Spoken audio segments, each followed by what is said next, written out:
The moment I wake up, before I put on my makeup. I'll say a little prayer for you.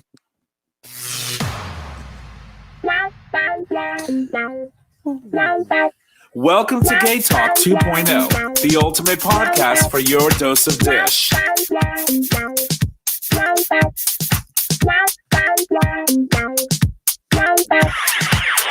Good evening, ladies and gentlemen, and welcome back to another episode of GayTalk 2.0, an LGBT podcast streaming live on Digital Stream Radio, where you can access that live stream every Monday at 6 p.m. Eastern Standard Time, and you can do so by visiting digitalstreamradio.com.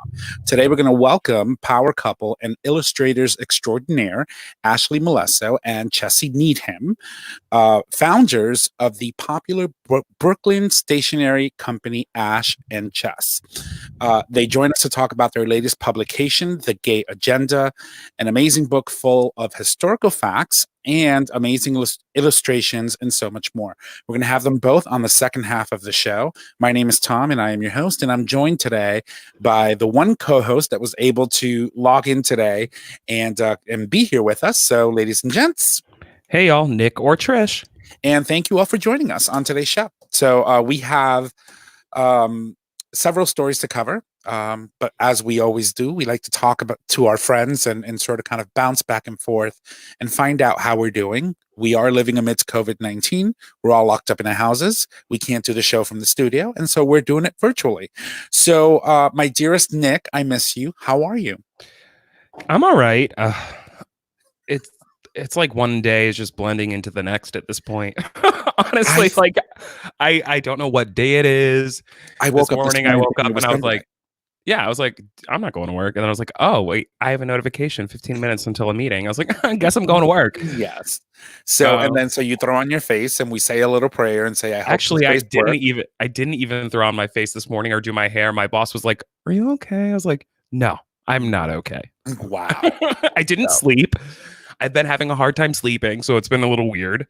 It's not uncommon. I'm seeing a lot of people post on social media that they're having trouble sleeping. That the anxiety and the uncertainty of all of this, surrounding COVID-19 and these self-imposed quarantines. Well, I don't know if they're self-imposed at this point, but just self-quarantining and being in a space for so long without having an outlet is really getting to people. Yeah, it's a little crazy. I mean, my outlet this weekend, well, actually, it was Friday. I went to the store and I spent like a shit ton of money. It's like everything went up. Yeah, no, it's crazy. But like we needed food and stuff. And I think we're pretty much stocked up for like 2 weeks now. So that's good. But I think I've said this every week, but I've had the same tank of gas for over a month now. Yeah, me too. And it's like, I'm going crazy. Crazy. I think we both are. I mean, for me, this week flew by. I watched 22 MCU movies back to back.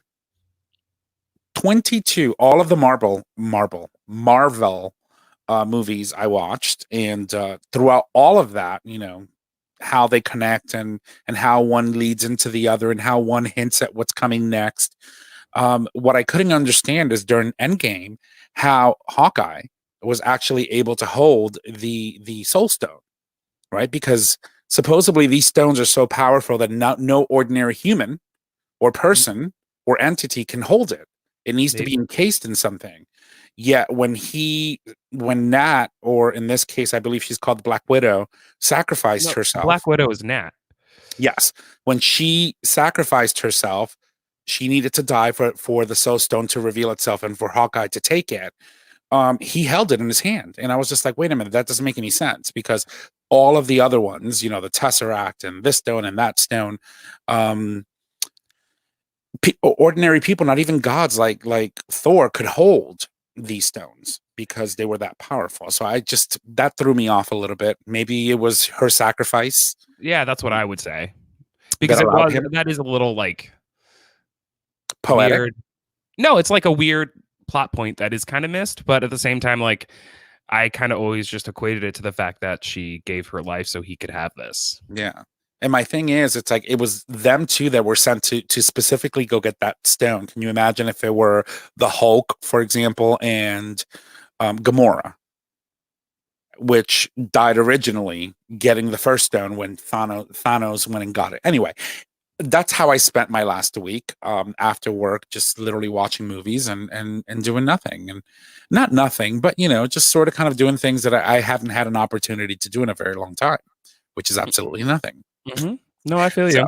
So it's been a crazy crazy week, and there's a lot of announcements. A lot of things are being canceled, so we might as well just jump right in and start talking about what's going on. The mayor of New York just announced officially. They had talked about it a couple of weeks ago, whether or not they were going to, but it is officially announced that all non-essential permitted events in New York City for the month of June will be canceled. This includes the Pride Parade, which is scheduled for the last Sunday of every June, every year. It is the first time in our LGBTQ history since the Stonewall riots that we won't have a marching parade going down Fifth Avenue and through the village in New York City. So literally 50 years we've been having this parade, 50 plus years. It would have been the 51st year this year. And this is the first time in our history that we won't be able to do that. And, yeah, it's crazy. But yeah. What I think is important to note, like, it's super sad that that's not going to happen. Mm-hmm. But at the same time, I think that we're seeing a lot of people protesting and being out and doing just stupid stuff. I mean, like, I hope that the LGBTQ plus community is smart enough to not protest this or not create a pride or try to get a group of people together and do some type of march, because it's just not smart. This was in no way an attack against the LGBT plus community. I don't think it was at all. It was more actually in to not specifically but for the health of everybody, but it's also benefiting the LGBTQ plus community because we're not putting ourselves at risk. Absolutely. And that, I think, is something that we all need to respect and honor, because I see a lot of protests right now, like, and then you see all this stuff and you see all these people having these group parties and you're like, what the fuck are you thinking? What are you thinking? Like, you're gonna get infected. You're gonna infect somebody. Something bad is gonna come of it. So, like, just don't do it. And like you said, you know, this isn't a specific attack on the LGBT community in itself.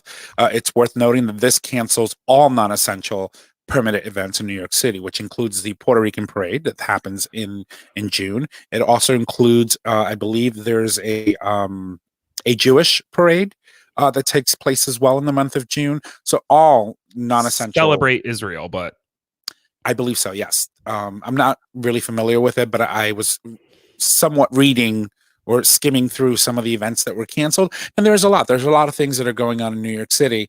And believe it or not, you know, being one of the biggest cities in the world, you don't want to put yourself at risk and expose yourself, like you said, being out there and ending up contracting this virus and potentially, you know, harming yourself and those that you love.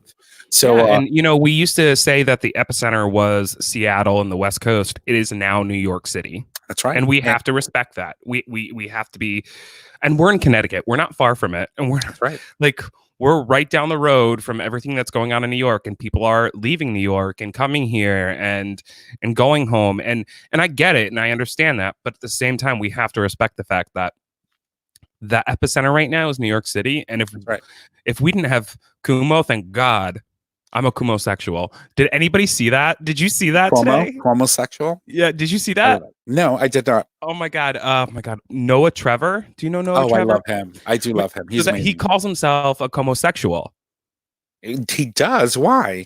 So he calls himself a Kumosexual because he's in love with the way he has led the state of New York. He's not only leading the state of New York. I mean, he is the person that people are tuning into to get information on the coronavirus, because some of the stuff that he's saying, some of the stuff that he's implementing in the state of New York are things that are being picked up by other states. And he's also taking the time to say, you're not all going to like this. Some people are going to hate some of the decisions I make. Some people are going to be really pissed and hate me for the decisions I make. But I'm doing this right now for the health of the American people, for the health of everybody in New York State. So I understand that. We can relook at the reason why, these things happened, whatever I did here and that, whatever. But the reality is, it's like he's so transparent with the fact that the decisions he's making may not be the best ones. Mhm. They also may not be the right ones, but for him and the people that he's working with, they are the right ones at the time for the health of the American people and or the New York State.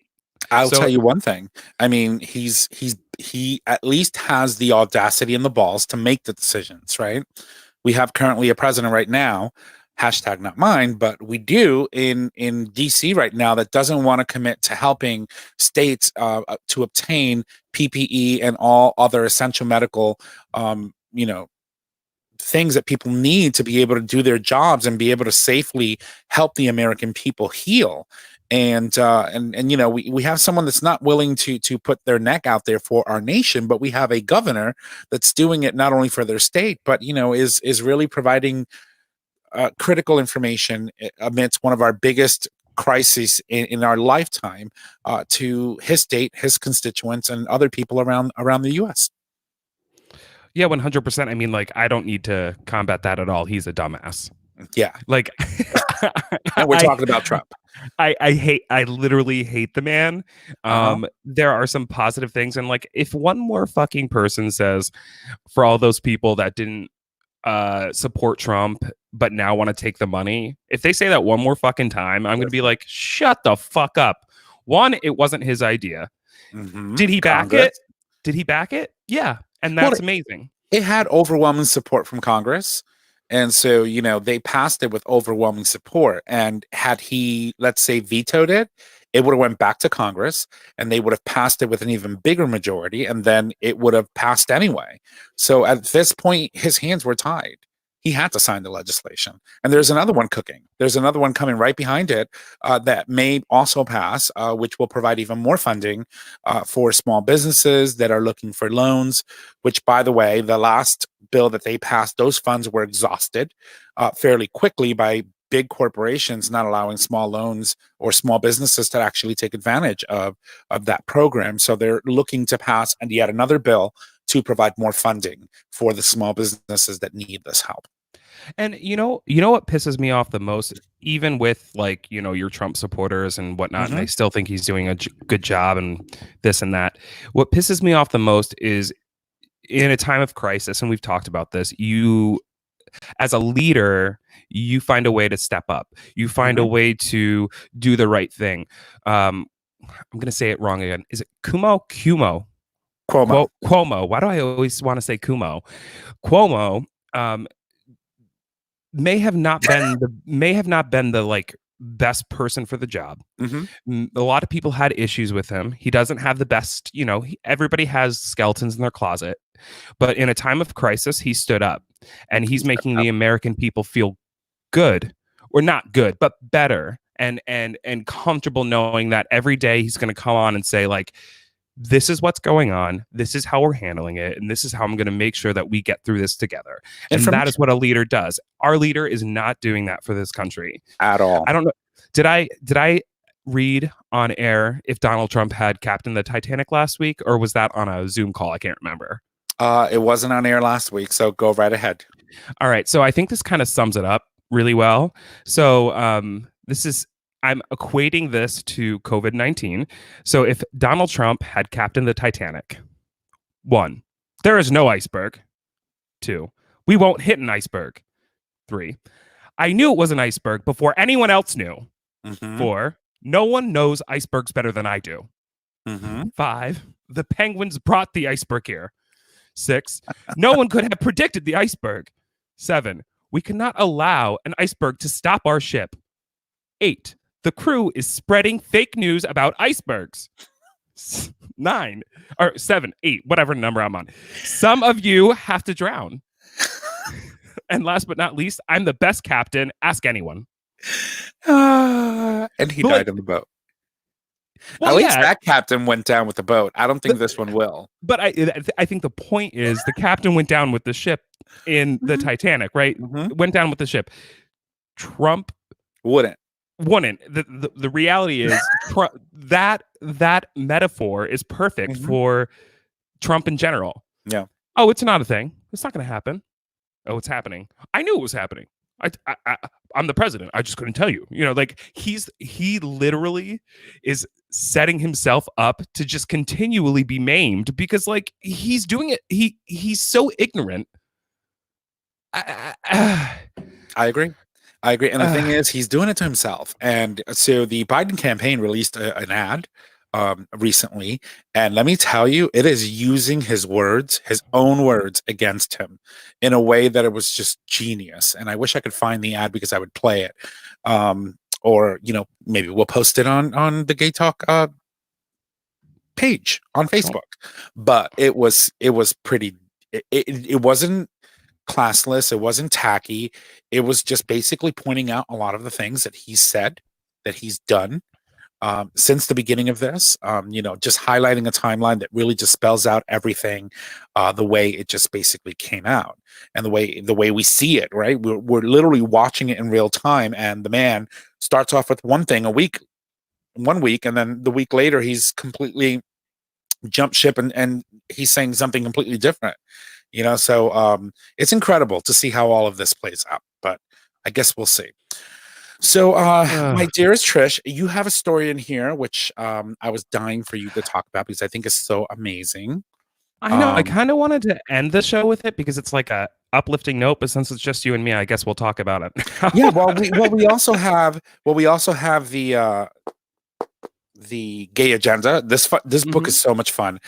People, I cannot wait. This book comes out on April 28th. Y'all got to get this. This is one of the best illustrated books I have ever seen on LGBTQ history.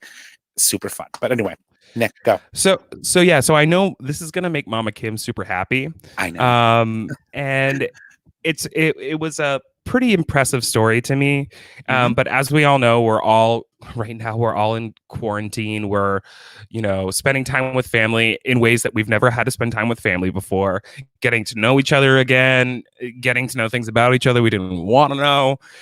But anyway, so this dad posted a question, and the question was, my son and his friend are a couple. How do I let them know it's okay? So this man, I'm not going to go into extreme detail, but he goes on about his sordid past. He had separated from his wife or partner. He did have a drug problem, which he is now sober, and he has been supporting and supportive of his son ever since. And so it's been, I believe, 12 years that he's been sober now. His son just went to college and is now living with his friend off campus, and has been living with his friend off campus for a while. Now, the son did come home during the COVID crisis, and his partner or friend lives in Canada. So instead of going back to Canada, the friend is now staying with him. Yes. I know, right? So, but anyway, the kid has not come out to his dad, but the dad is in this story. We'll post it if you read it. He is overwhelmingly proud of his son. He's overwhelmingly loving toward his son. It's actually emotional. I'm not going to cry. I'm probably going to cry. Don't cry. But it's a really beautiful story because what he really is looking for is he wants to find, he's reaching out because he wants to find a way to say it's okay, and you two can be yourselves in this home, and who knows how long we're going to be here. So let's find a way to be here together and be okay with it, because I don't care and I love you no matter who you are or what you know what society says you need to be. It doesn't matter to me. You're my son. So he goes, I'm going to scroll down to the actual question and I'm going to read it and then we could talk about it. So what I want advice on is this: how do I let my son and his boyfriend know? Because there is confirmation throughout the story that he did, see them in his bedroom. The friend was supposed to be in the guest room, son in his own room. Woke up, went for an early run. They were together cuddling and in bed together sleeping. So that was confirmation enough for him. Not necessarily confirmation, but confirmation enough for me as well, I think. So he wants advice on this. How do I let my son and his boyfriend know that I'm okay with them being a couple and they don't need to feel like they have to sneak around in my house? I want them to be comfortable here. I want them to know I support them no matter what. is this a good idea or is this a bad idea? Am I better off leaving it alone and waiting until they tell me themselves, if they ever do? I obviously don't want to force either of them out of the closet, but at the same time, I hate feeling as if they feel they're being forced into the closet in my house. What's the best course of action here? Well, here's my take on it. Obviously, you're super cool with it. You're okay with it, and you are encouraging, and you want to support your son. So be honest. Tell him, hey, I noticed you guys were hanging around in ways that, regular friends don't hang around. Is there something going on between you? And if it is, tell me. It's okay. You guys are here. I want you to feel comfortable. Be honest. Be open, right? Because that's the thing that a lot of people don't understand. So we were talking about coming out not too long ago on the show, and we talk about the fear, the anxiety, the stress that someone goes through with the fear of having to tell their parents and say, Mom, Dad, I'm gay.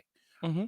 Can you imagine if my mother turned around and said, and by the way, I noticed you were doing this and I'm totally okay with it? How that would have sort of like it would have been an instant, let me take these bricks off my shoulders. She knows. Now all I have to do is just confirm it. I think there's an added element here, though. I think there's a little bit of a broken foundation from his childhood with, his mother leaving, his father having a heroin issue. Everything did work out and they're fine. I mean, the child wanted to come home and instead of staying in his apartment, be at home with his father and bring his friend or partner to the house. But I think what I would do if I were in this situation, because it is a very fragile subject, and he could be wrong, right? He could be wrong, but he's probably not. What I would do is I would find something like a movie like The Thing About Harry, or something with a gay theme throughout it. That's actually a good movie, and put it on when they're not in the room, or just do something that's a little out of the norm, and create a space for them to kind of be in and walk into, right? So if you put on a movie, or even invite them, be like, hey guys, I saw this movie, it was kind of interesting, I want to watch it. And I mean, it doesn't have to be like The Thing About Harry, because that's clearly a gay movie, but like with a gay theme in it, which allows you the space to actually kind of sort of open a conversation, whether it's like there's a gay couple in a movie that kiss and you just say, oh, you know what, that's so great. Something that just allows for that conversation to start. See, I'm a shocker, so I would put on something like The Birdcage or Tu Wong Fu. But, another thing that he could do is do what other people are doing. Go on social media, create a very emotional, post, make it go viral, and then just put your picture on it. And then your son is going to be like, read it and be like, oh. Way to out me to everybody, Dad. Yeah, thanks, Dad. I mean, but in the end, like I said, one of the most important things that I think that we lack is that sense of trust. And if you trust the fact that you are okay with that and you want to have that conversation, have the conversation. Don't wait, because you could be waiting years. Your son could be so scared of the fact that he wants to come out to you that you could be waiting decades. I've seen people go throughout their entire early years. I've seen people in their 50s and 60s come out after their parents die. I was part of that era. I was part of that whole mentality, and where you would wait until literally your parents died before you could be you. And if you can take that burden away from your child, if you can look at your child in the eyes and say, I know, and I love you, and I support it, come in, let's have a couple of beers, drinks, whatever, pop some movies. You have no idea a weight that you lift from someone who's sometimes so terrified to tell you, hey, Dad, I'm gay, or this is my lover, or this is my friend, or my boyfriend. It literally would make it not only easier for you, because obviously you're struggling with it, you want to, but you don't want to push him, but then it could also make it easier for him. I mean, I wish I had a dad like that, honestly. Yeah, no, I think you're right. I think there are plenty of ways to approach it. I think being very upfront and open about it is good, but the only thing that worries me is like, what if they're not ready? So I flag in front of your house. Yeah, I mean, I think that if you're nervous about it, but you want to address it, I think Yep. that's okay, especially right now when we have to live at home with one another. I That's right. think, addressing it head on can work. I Mhm. also think that addressing it by creating a safe space for a dialogue is is another way that it can work, because if you start that dialogue, then you can address it head on. That's right. That's right. So I think we're both right. I think that might be the steps that he wants to take to make it happen. I mean, there are other things too. I mean, just like order a face mask for Mama Kim and be like, yeah, I'm wearing a rainbow face mask. What of it? Yeah. Or even a rainbow keychain, go to Pocket Pride Plus and Yeah. do all that good stuff. Or like read an article on pride.com and they can Mhm. walk in the room and be like, oh, I'm just reading this. This seemed interesting. Yeah, I mean, you can nonchalantly go about it, I think, but Well, either what's it way, at about, least, Dad? Oh, yeah. it's actually about a question that I posted. It went viral.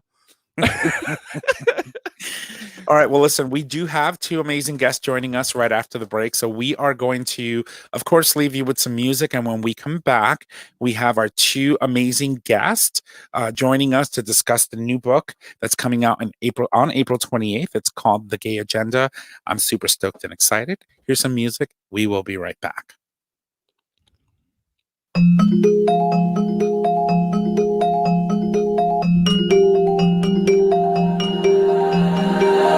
Greeted by a new sunrise. Tomorrow's hopes are in my eyes. Paint horizons in the sky that's meant for me, meant for me. Ready now to face the day. Done with fears of yesterday. Waited long enough to say I'm on the way. I'm on the way. I believe.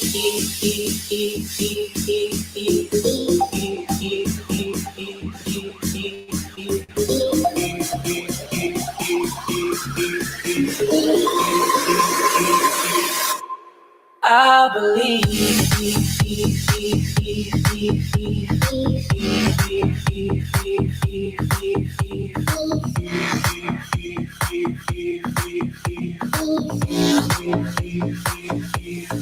I believe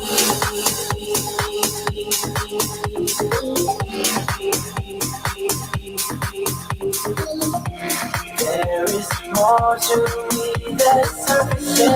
I believe, I believe. Greeted by a new sunrise. Tomorrow's hopes are in my eyes. Paints horizons in the sky that's meant for me, meant for me. I believe in love at first sight. Some things are worth the fight. Some you learn to say goodbye, like letting go. Oh, I believe.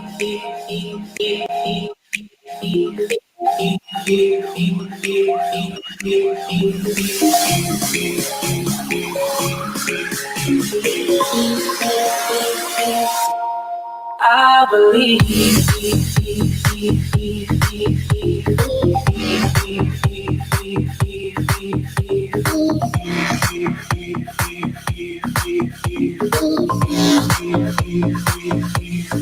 I believe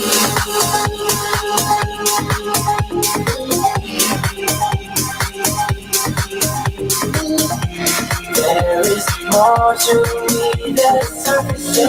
I believe, I believe.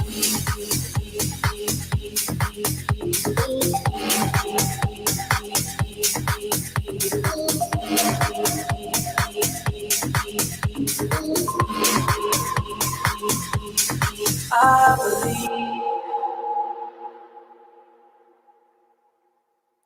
All right, welcome back from the break, ladies and gentlemen. That was Believe by Going Deeper, featuring Davis Mallory. He is a previous guest of ours. We had him on the show, I'd probably say about 6 weeks ago. The man makes amazing music, and I'm waiting on Trish to come back and Oh, there he is. He Sorry, dropped I off got kicked accidentally. off. That's okay. Welcome back, darling. So, guys, we have two very amazing guests joining us today. They are the authors of this book that I'm holding in my hand that is going to be releasing on April 28th. We're super excited. It's The Gay Agenda. They are amazing, by the way. I have to tell you that this book is full of amazing illustrations. It also has God, so many amazing fun facts that covers more than 100 plus years of LGBTQ plus history. I would like to welcome both of these ladies to the show. We've got Ashley, or I would say Ash and Chess. Welcome, ladies. Thank you for joining us. Hi.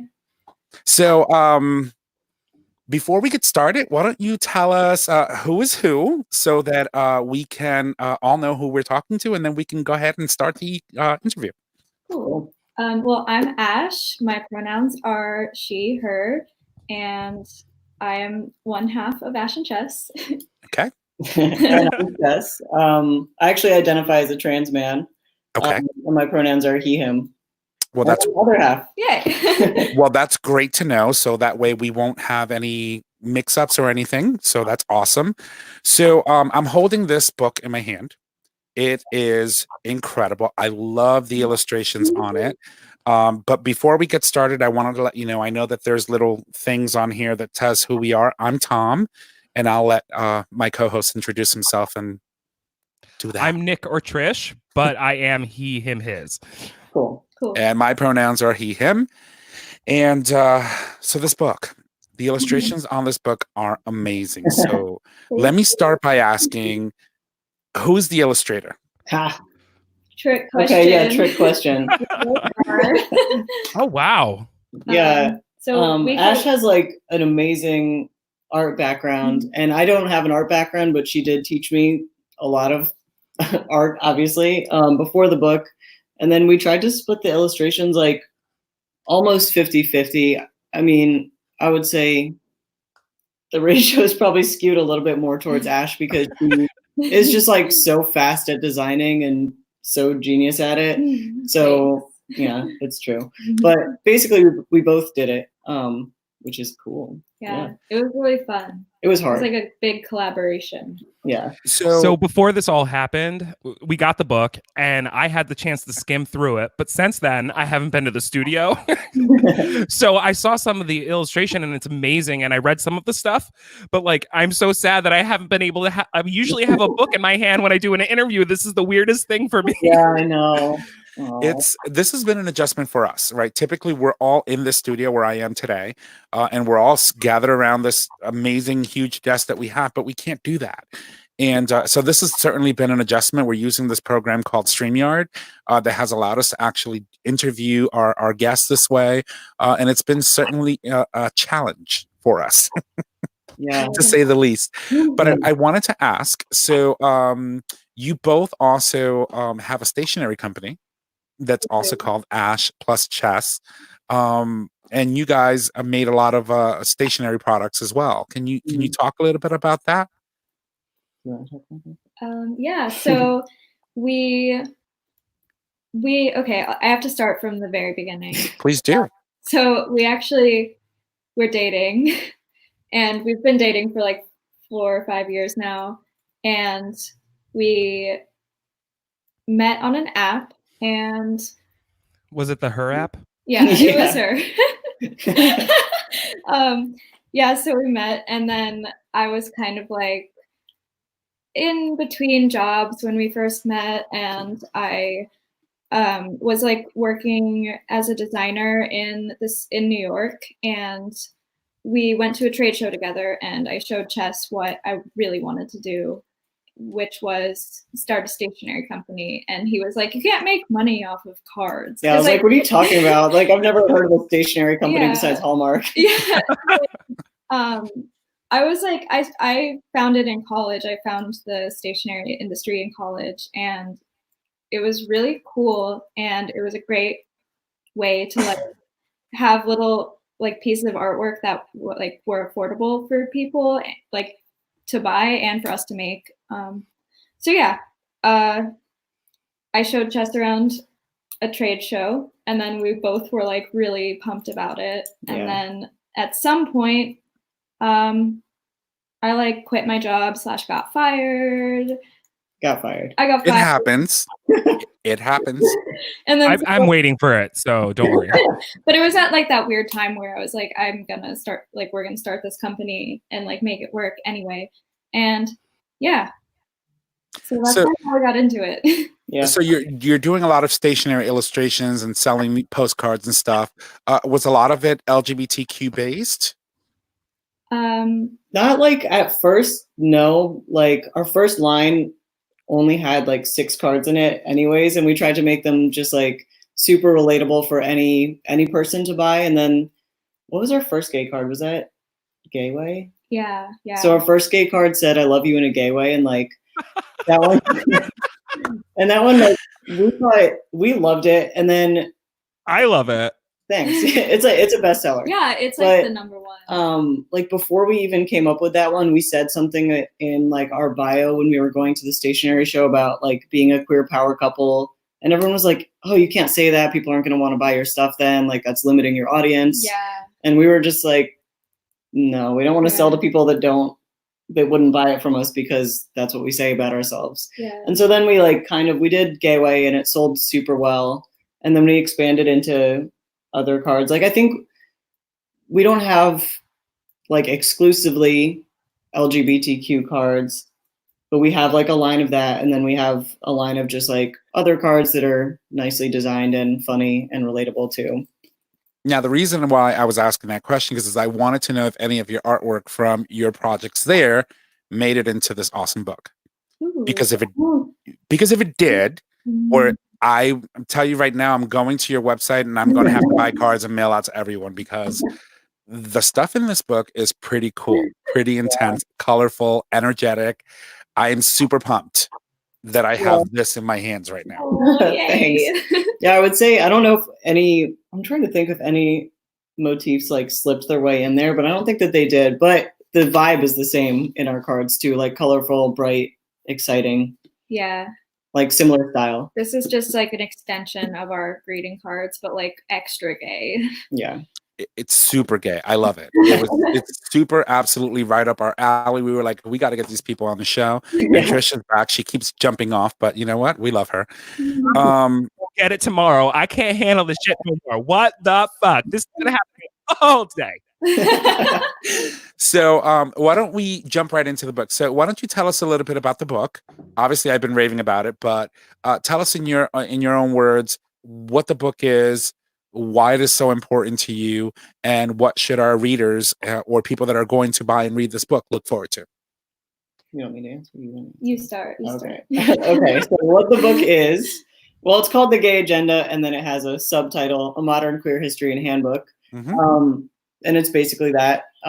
It's kind of like, it starts off as a history, I wouldn't say lesson like at all, but it just goes through the decades and talks about notable events and people and all of that. And then there's a handbook at the end too that talks about just like other queer things that are important. Like coming out. Yeah, coming out, transitioning, gender identity, things like that. There's like a dictionary with like a lot of terms.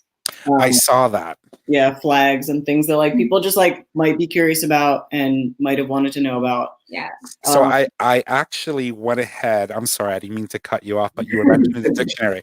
There's literally an entire section in the book here that I'm holding that tells you what lesbian is, what gay is. It tells you bisexual, transgender, queer, questioning, intersexual. So it's really helpful. You know what's interesting? So I work at a nonprofit regional theater currently, but what's interesting is right now we are in this place where we're obviously we're pushing inclusivity, equality, and our board, they just don't understand. They don't understand what people are talking about all the time. Not all of them, but most of them. And there's no educational like book that they can actually take and like look at and be like, oh, that's what this means. Yeah. This is something that can be used for something like that. Is there any intention behind that? Look at this. Yeah. Pride flags of all shapes and sizes. This is great. It's amazing. Yeah. So it's also full of fun facts. So Wait, hold on. I want to go back to what I Go. what I had asked. Wait, so is there any intention for actually using this as an educational platform for people? Yeah. I mean, I think that it would be awesome in that way. Like, I know that there's a lot of topics that just people are like uncomfortable asking about, because it's like asking someone something really personal about their life. Like when someone tells you that they're trans and you've never met someone like that, you're like, oh crap, I don't know what that means. Right. Like, this isn't obviously a comprehensive like encyclopedia of answering all those questions, but it gives that person kind of like just like a starting point of like, oh, now I've heard of this and I've heard of other terms that people might use for that, or other ways that people might describe themselves. So now I have like, I know what to Google next, or I know like what to look up next, or, you know, I'll just be able to talk to them in a better way. And it just hopefully would stick out to people in the queer community and not in the queer community too. So I recently did a show at the theater before we obviously closed. It was called I Am My Own Wife. I don't know if you know the show. But basically it's about a we can't say transgender because that term wasn't really around during World War II, but it's about Charlotte Van Dusselhoff, I believe I'm saying that right, who lived her life as a woman to evade the Nazis, and how she went about protecting the Jewish community through that time. And in that, we had to bring on a trans, what's the word I'm looking for? Consultant, pretty much, to help not only our staff, but our board understand how to actually have these conversations. And I think that like books like this and like conversations like this are really important because people just don't get it. And these books, even for kids, honestly, me and Tom were having a conversation about this earlier, even in like schools, like kids don't have the history, they don't have the knowledge, they don't have the definitions. And I think this book could actually provide a fun and pretty enticing platform for them. It's not just going to be like, I'm reading a history book. I'm reading a fun and exciting book right now. Right. Yeah. It's pretty fun. We wanted it to be fun. Yeah, that's what we were going for. We were like, well, you succeeded. But what I wanted to say earlier was that there's a lot of fun facts in here, including one that I found to be endearing and fun. It's the transgender symbol, for example. According to what you have here, the symbol that is used to represent the transgender people was designed in 1993 by a trans woman named Holly Boswell. The symbol is a combination of the female and male and her hermaphroditic gender symbol. Holly was a trans activist and spent most of her life learning and growing with a close community of trans and queer people. She was based in Asheville, North Carolina, and with Jessica Britton co-founded the city's Phoenix Transgender Support Group in 1986, a queer, trans, and gender nonconforming group that is still around today. That is awesome. And to think that, you know, in a state like, for example, North Carolina or someplace in the South, to find organizations and centers that could help our trans kids and you know, children in the LGBT community that are going through so much. I mean, these are fun little things that in the book that I find that are also very informative, that give you a well-rounded perspective on what life was like then, and also the resources that were available that are still around today. Yeah. That's incredible. It's amazing. It is. So this is a project that was conceived, obviously, by the pair of you. What part of this book or this project was the most fun to do? Oh, I don't know. Actually, I mean, there were so many parts to it. I know. I'm trying to think. I mean, I feel like actually towards the end, we got the book deal in November 2018. Yeah. And then we started officially working on it in January 2019. Yeah, and we had until June 2019 to turn it in because we thought that was like we didn't know how long it took. It was not so I think that one of my favorite parts was like towards the very end.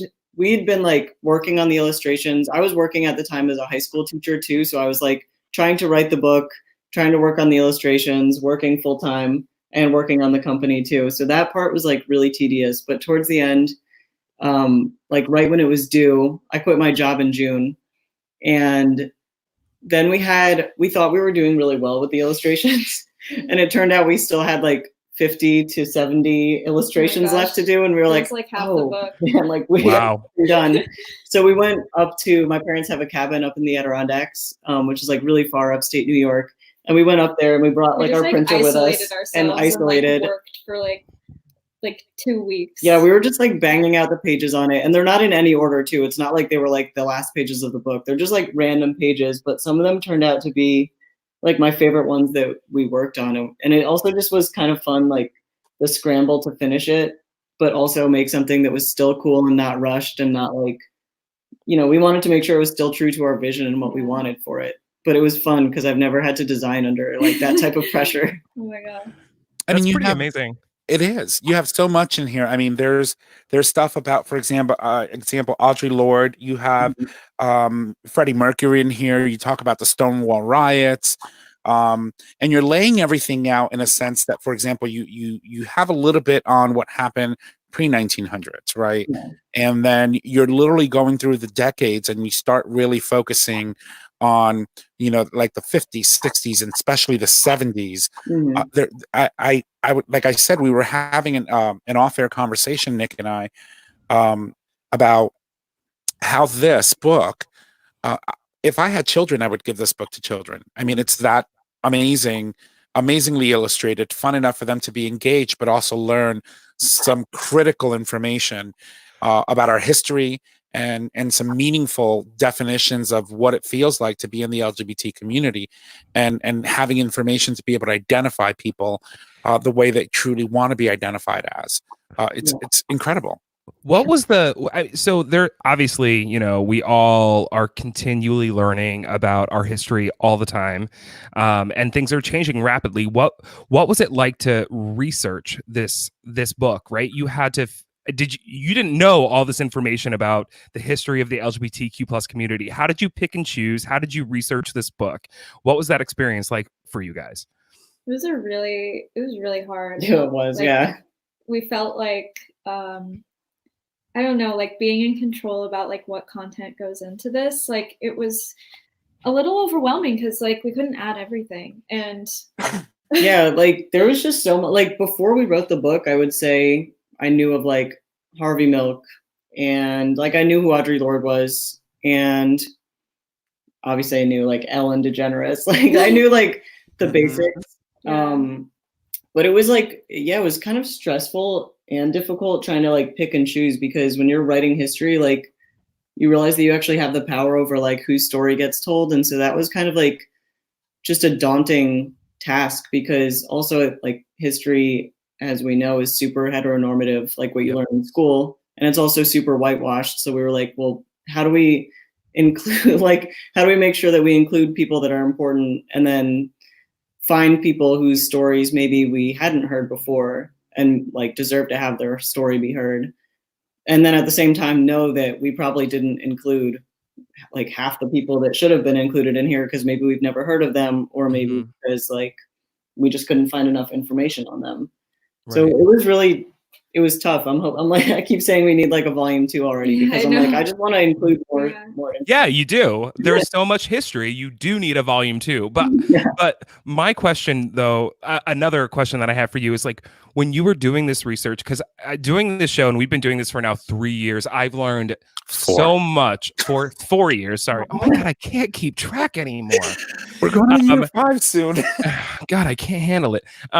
But what I've had moments doing the show where I've researched something and I'm like, oh my God, you know, it just hit me. And like, whether it was an emotional like feeling or just like, what the fuck? Like, for example, one of the biggest things for me, I didn't realize that during the AIDS crisis that gay women were the ones that were taking care of the gay men that were dying. Like, and that's never advertised. And that hit me so hard, because we've segregated our communities so intensely for so long that I'm like, what the fuck is wrong with all of us? We're one community, right? So that hit me really hard. And I'm wondering for you, what was one of those moments when you were doing this research? Oh man, that's tough. I was actually going to say like the AIDS crisis as well, because just like I don't know, growing up, I feel like we always heard about, like, I knew that it was a crisis, and I knew like that it affected gay men disproportionately, and I knew all those things about it. But then writing about it, like, I wanted to write a timeline on it, and I remember I started writing it, and then the timeline just like kept going and going and going before anybody did anything, and before like the government actually took action. And it was like so shocking to write about, and like so disheartening to write about, because it's like, well, I still see this now. If there's like an issue that affects one marginalized community so much more than another, like nothing happens, and only the people in that community know about it in the moment until it becomes history and like someone else is writing about it. You're right. So I mean, that was crazy to write about. I was just like, when am I gonna like get to a good part of this story? Like, it was staggering. I don't think we had any government officials, at least in the high, at the executive level, that acknowledged the impact of HIV and AIDS until the AIDS quilt was unveiled on our National Mall, and that happened in the 90s. Yeah, I mean, so you had the Reagan years that went completely, they completely shunned the whole HIV epidemic when it came to the LGBT community. I think for me, one of the most impactful things to learn about that time period in our history was Hart Island. Yeah. And how many people were buried there? No names, just boxes. And those were people that family members refused to acknowledge or recognize or even go and claim. Yeah. And so they were buried in a mass burial on this little island called Hart Island. And when I read that, and then when I saw it portrayed in FX Pose, when I saw that first episode of season 2, I had to stop and cry for like 20 minutes before I was able to get back into the show and continue watching that episode. Very powerful stuff. Yeah, it is. So, what about you, Ash? Yeah. Did you have a moment like that as well? Okay, well, I do have to admit that Chess wrote most of the book. But you read it. I helped with a few parts, but one of the parts that I did help with was a little bit about the police raids.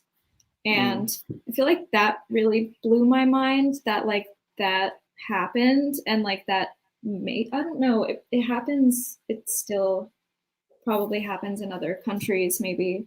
But just like, I think like understanding that like there wasn't like, how should I say this? Like, just like not having a safe space to be queer and like being, like kind of maybe like targeted like in your only safe space, which could have been like a bar or something. Like, it was just like really sad and it really heartbreaking.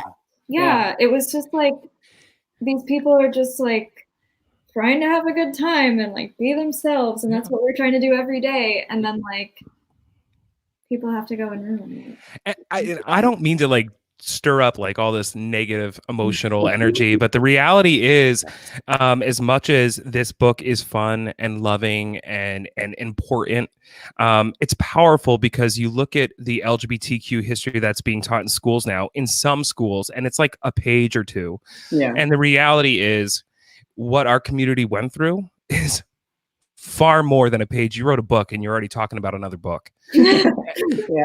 And we need to continue to tell these stories, and that's what's so important. And we can't thank you enough for writing this book. It might look like it's like this fun, loving, and fluffy book, but it's not. It's important. It tells a story, and it has a lot of fun imagery, but like the stories in that book need to be told, and that's what you guys are doing with this book, and I think it's beautiful. Thank you. A lot of people, like you were mentioning, Ash, I'm sorry, not having a safe space, right? To think when you can walk into a bar and you feel safe, but really you're not.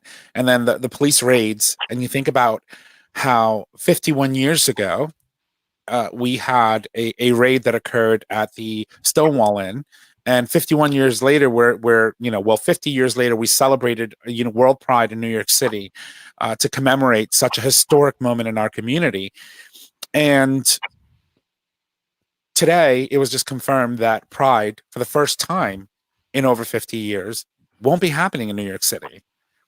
That celebration might go on in a virtual way, but it's not going to be felt with the love and energy that we typically would see when you go into New York City for this amazing event.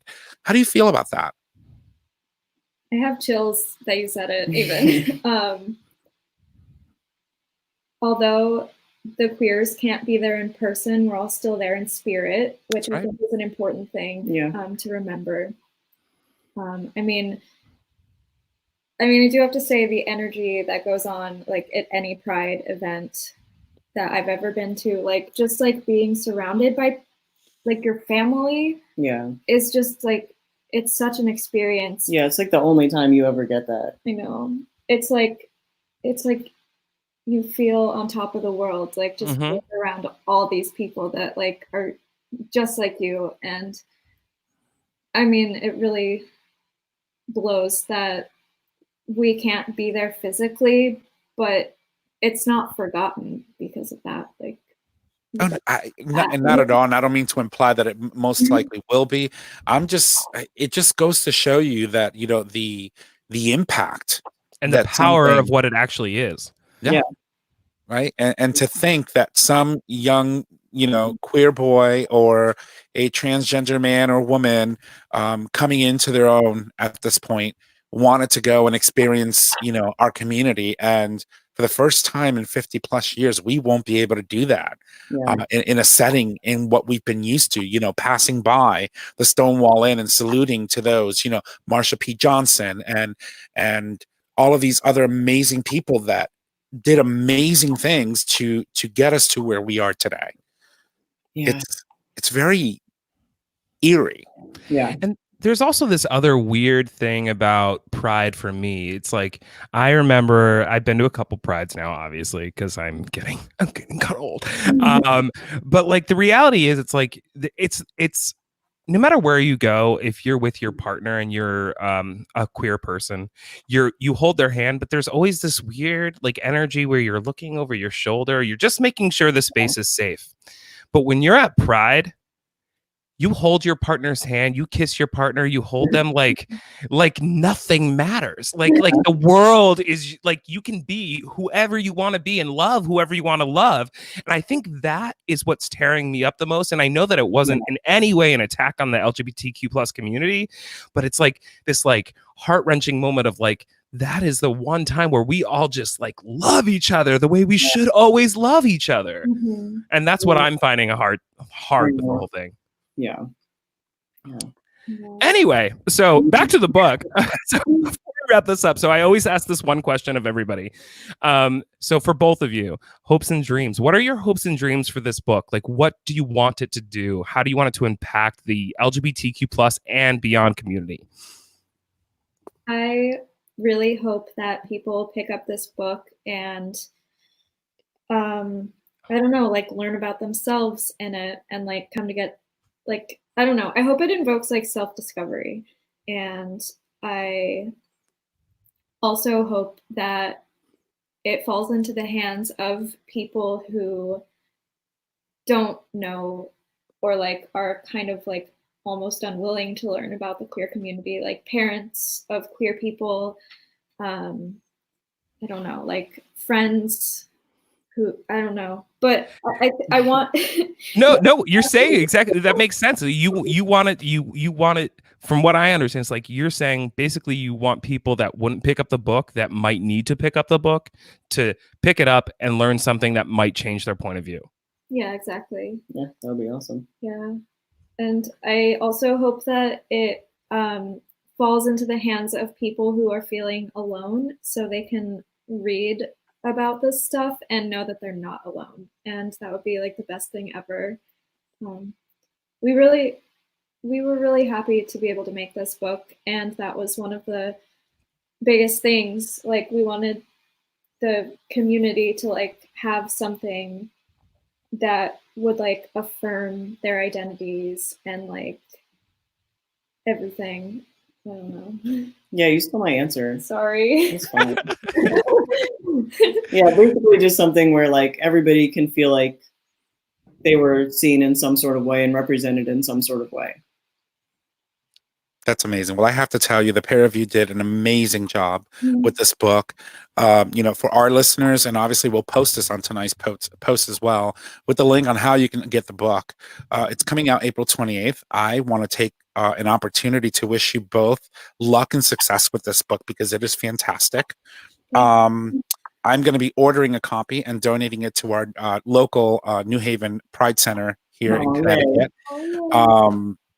Because I think this is something that they should have in stock. I think any LGBT organization would serve well to get this book and give it to the people that visit the center, and let them read it and let them scroll through it. It's just truly a masterpiece and very well done. Thank you so much. Welcome. Before we go, one more thing. Where can they find you, our listeners? Where can they find you and where can they find your book? Okay, so you can find us. We have a website, ashandchess.com, and you can learn all about our lives on our Instagram, which is just Ash and Chess. We go pretty wild on there with the stories. Yeah. And then the book, we have been directing people to IndieBound, which is a website that allows you to search through your zip code to see which local bookstores are selling the gay agenda. It's available on like Amazon and everything as well, but it's just like, since so many stores are now kind of like closed down and really hit hard by the coronavirus. Yeah, we're just trying to like get people to like support local and stuff rather than like shopping big. I mean, you can still order it on like Barnes & Noble and stuff, but it's whatever you want to do. Well, no, I mean, if IndieBound is an option, we'll put it on our post and hope that you're right. I mean, given the circumstances that we find ourselves in, I think that, once we're able to get a copy of the book, it would be critical for us to support our local businesses. If they have it, go there and get it. Yeah. Speaking of which, before you go, Strange Ways in New Haven is this amazing Do you know it? We sell it. Yeah, we sell our stuff there. Okay, that's amazing. Great. Then I don't even need to say anything else. That's awesome. Well, I want to take an opportunity to again thank you both for joining us today and talking about this amazing publication. We're super excited. Can't wait for it to come out. And we wish you both a lot of luck and success with the book. And if there's a number 2 coming out, we want to know about it. Yeah, thank you so much for having us. Yeah, thank you. This was really fun. You're welcome. Thank you for joining. Bye, guys. Well, okay. Bye. We've never used this. We don't know what to do now. Yeah, I'm still figuring it out. You're fine. Well, ladies and gents, of course, that was Ash and Chess, and they're both amazing, awesome, beautiful people who have created a masterpiece of work. And I think, like I said, every parent, every person should read this. It's truly awesome. So yeah, the New Haven Pride Center is getting a copy. I think so. I'll buy it and do it. That was an amazing conversation. It's really weird. And like I said, when we were talking to them, like normally I get a chance to actually peruse and or read a decent amount of a book, but I had not had that chance with this book. I did get to skim it and see a decent amount of the photos, but of course I left it in studio. So I have not been able to dive deeper, but Tom got the chance to dive deeper in the book. I did. But that was such a good conversation. And I was like, I'm not sure this is going to be good for me today because I don't know. I haven't had a chance to really get into the book, but I thought that was great. Here's another thing that I know that I picked up on pretty quickly. I'm trying to find the page, and I said, so what they did is they took, for example, like here's the 2000s, right? And so they give you a critical or key things that happen in the 2000s that that sort of kind of give you an idea of what to expect. Like, for example, in the 2000s, we got Queer Eye for the Straight Guy, the original. You got Tegan and Sarah, the first legal same-sex marriages. You got the L Word. There was Proposition 8. There was Allison Bechtel, and then Jazz Jennings, RuPaul's Drag Race, right? And so it just gives you an idea of, how impactful and how awesome it is to read in retrospect what has happened over these decades. Yeah, and I think to reiterate what you were saying too is I really think that this book, because it's not just text heavy, it's not like you're going to sit down and read a book that makes you fall asleep. You're going to see imagery, you're going to see this. Not only does it depict the image of the Matthew Shepard, don't bring that up right now. Yeah. But it depicts, our history, but it depicts via photos and illustration and art the beauty that is within our community as well. That's right. It's just unbelievable. I can't tell you that this is one of the most fun. It's the most fun I've ever had going through a book.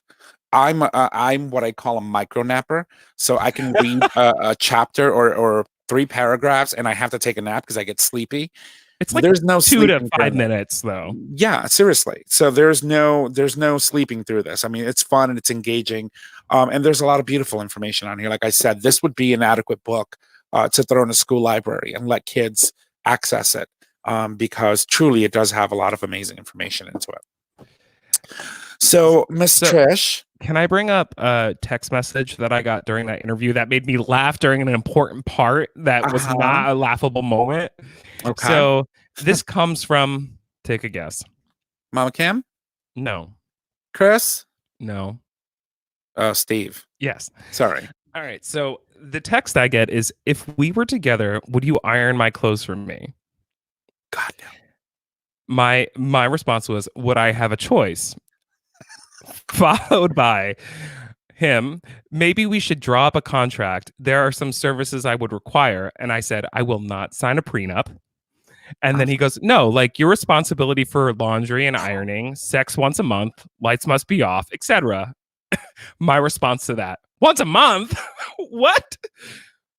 What's wrong with him? I have no idea. I think he's just lonely. Welcome to the quarantine blues. Oh, God. That's why he's texting me so much. Yeah, it's the quarantine blues. It's happening. Sad. I mean, it's hurtful. This is week 5, or it's going to be almost week 6 for me. This is week 6 for me, because I was home that 1 week for me. So yeah, so it's 5 weeks for me. You know what? I lost track of time. It's like, who the hell knows anymore where we're sitting or standing at? But you know what? One day we're going to be recording. It's going to be a Tuesday. We don't know. It's fine.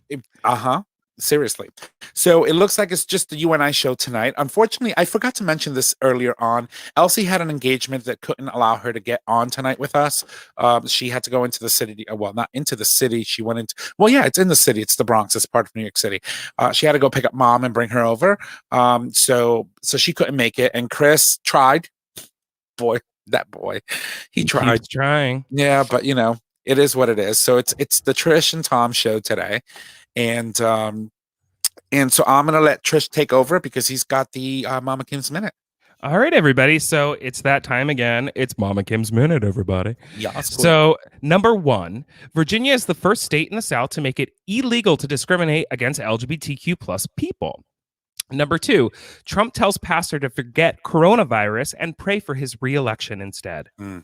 Fuck off. Number 3, there is always a rainbow after a rain. Challenged by coronavirus, LGBTQ communities worldwide plan digital pride celebrations. Number 4, Anthony Fauci. I'm going to say it wrong. You said it right. Oh, damn it. Yes. Anthony Fauci gives tactic okay to hookups during the pandemic. Oh my God. I would not read that article. Don't do it.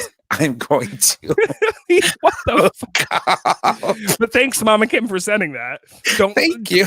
Don't send it to your son. Yeah, I think Hans pushed or put something on his website, not his website, on his Facebook page about some of the guidelines of having sex that they posted in Sweden somewhere.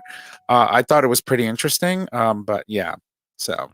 Speaking of Hans, really quickly, he did release a new book this weekend. Well, he didn't release a new book, audio book this weekend. Just start listening to it, and it's really good. And I'm sure everybody's going to like it, so I'm going to tell everybody. So Jonathan's Hope is released on audiobooks, and you should check it out. If you don't like audiobooks, you can order it online. That's right. It's one of his earlier novels, but he just re-released it in the audiobook version, right? I believe so, yeah. Yeah. Okay. Awesome. So let's jump right in. We've got our Gay Talk term, of course, brought to you by GayRealEstate.com. Time delay. So our Gay Talk term for this episode is move in. It is to buy a pair of secondhand jeans. And there they were in Goodwill. The jeans I have always died for. So I moved in. That's amazing. I love it. All right, everybody. That was our Gay Talk term. Excuse me. All right, everybody. So on this day in gay history, of course, brought to you by GayRealEstate.com. Okay, we did, sort of. The Mattachine Society members staged a sip-in. When? April 20th, 1966. Where? USA. Dick Leachy, president of the New York Mattachine Society, and 2 other members hold a sip-in at the Julius Bar in Greenwich Village. This led to a court action that overturned the New York State Liquor Authority's provisions declaring it illegal for homosexuals to congregate and be served alcohol in bars. Mm-hmm. And you were speaking about it. That's also in this book. So I'm telling you, there's so much amazing stuff in this book. Get it, people. Comes out April 20th. All right, so here's an announcement. So my friend Patrick Dunn, or I should say our friend Patrick Dunn over at the New Haven Pride Center has asked us to let you know that if you are living in the state of Connecticut, they are conducting a COVID-19 LGBTQ plus community survey in partnership with the Hartford Gay and Lesbian Health Collective, True Colors, and Out CT. If you have a moment, it takes about 5 to 10 minutes to complete. Just head on over to tonight's post or on our Facebook page, our Gay Talk Facebook page, and click on the link and fill out the survey. Let them know what it is, how you're doing, how you think they're doing, and anything that you may need from our community leaders, people that are out there trying to help us out. It is important to note that this is only available and open to Connecticut residents only, because these organizations do support the Connecticut area. But if you have, your local LGBTQ centers in your area doing any type of survey that's similar to this, I would encourage that you go and fill it out, because again, it is important for them to know how the community is doing and what they can do to better serve the community. So make sure you guys check that out if you're in Connecticut. Okay, I posted that back up on the video so that you can see it. I want to thank you all for joining us. If you love the show, make sure that you go subscribe, rate, and review on your favorite podcasting service. By doing so, you get the latest and greatest of our show delivered right to your web browser or your favorite device as soon as our episodes are published.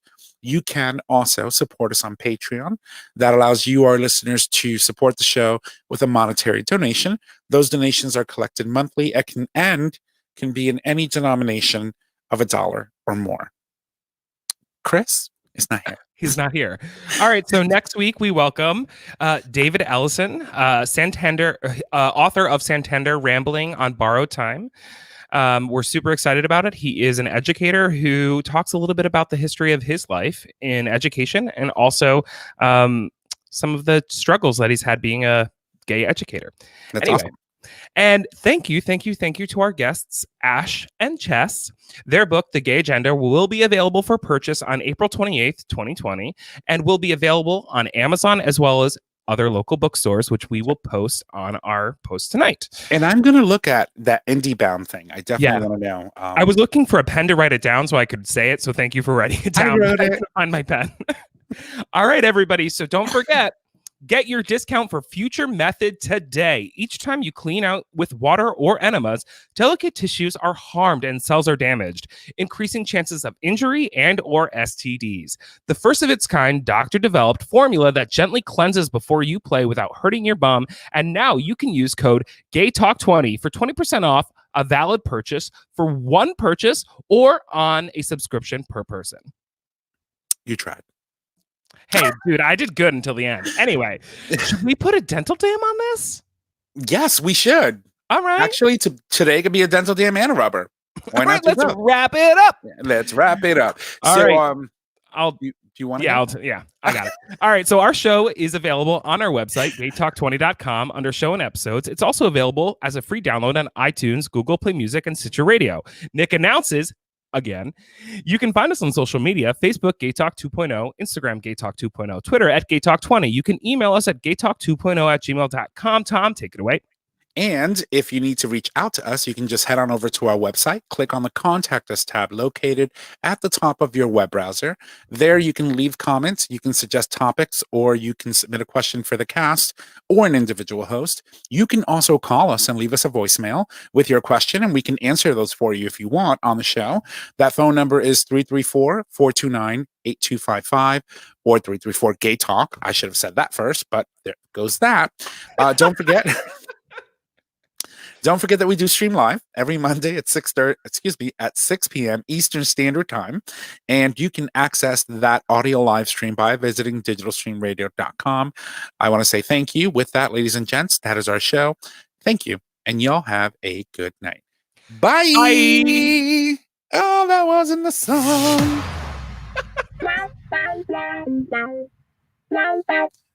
Thank you for listening to this episode of Gay Talk 2.0. Tune in next time for more dish.